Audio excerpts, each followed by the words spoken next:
Krishna cooking શોમાં તમારું સ્વાગત કરું છું। આલુ ચીઝ બાઇટ બનાવીશું। તો તમે આ રીતે નહીં બનાવી હોય તો અહીંયા અડધી વાટકી જેટલા બાફેલા મકાઈના દાણા લીધા છે અને 2 લસણની કળી નાખી છે અને તેને ચોપરમાં ક્રશ કરી લેવાનું છે। આ બાજુ 3 બટાકા બાફેલા લીધા છે, તેને મેશ કરી લેવાના છે। જો તમને મારો આ વિડીયો ગમે તો લાઇક, શેર અને સબસ્ક્રાઈબ કરજો, બેલ આઇકન દબાવજો અને કમેન્ટ કરજો। તો અહીંયા હિન્દીમાં આલુ ચીઝ બાઇટ કહેવામાં આવે છે, કોર્ન ચીઝ બાઇટ। તો અહીંયા મેં બાફેલી મકાઈને ક્રશ કરી લીધી તે નાખી દીધું છે। 1/4 જેટલો ચાટ મસાલો, 1/4 જેટલું ચીલી ફ્લેક્સ અને 1/4 જેટલું ઓરેગાનો અને ટેસ્ટ પ્રમાણે મીઠું નાખીશું। અડધી ચમચી જેટલું લાલ મરચું અને અહીંયા આપણે 2 ચીઝ ક્યુબ છીણી લઈશું તેની અંદર। તો તમે આ રીતે નહીં બનાવી તો જરૂરથી બનાવો, બહુ જ ટેસ્ટી લાગે છે આ નાસ્તો। અહીંયા 2 ચીઝ છીણાઈ જાય એટલે બ્રેડ ક્રમ્સ નાખી દઈશું। 6 થી 7 ચમચી પહેલાં નાખીશું, પછી જરૂર પડે તો આપણે બીજું નાખીશું।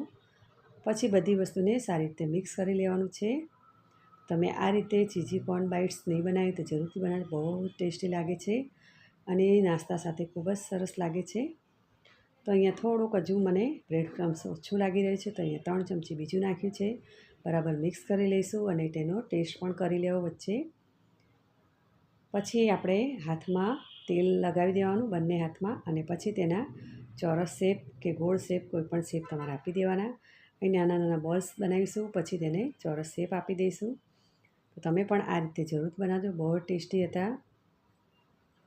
પ્લીઝ મારી ચેનલ હજુ સુધી તમે સબસ્ક્રાઈબ ન કરી તો સબસ્ક્રાઈબ કરજો, બેલ આઇકન દબાવજો, જેથી તમે મારા નવા નવા વિડીયોઝ પણ જોઈ શકો। આ રીતના આપણે ચોરસ શેપ આપી દેવાના છે, બધા બનાવી લેવાના છે અને પહેલેથી મેં તેલ ગરમ કરવા મૂકી દીધું છે।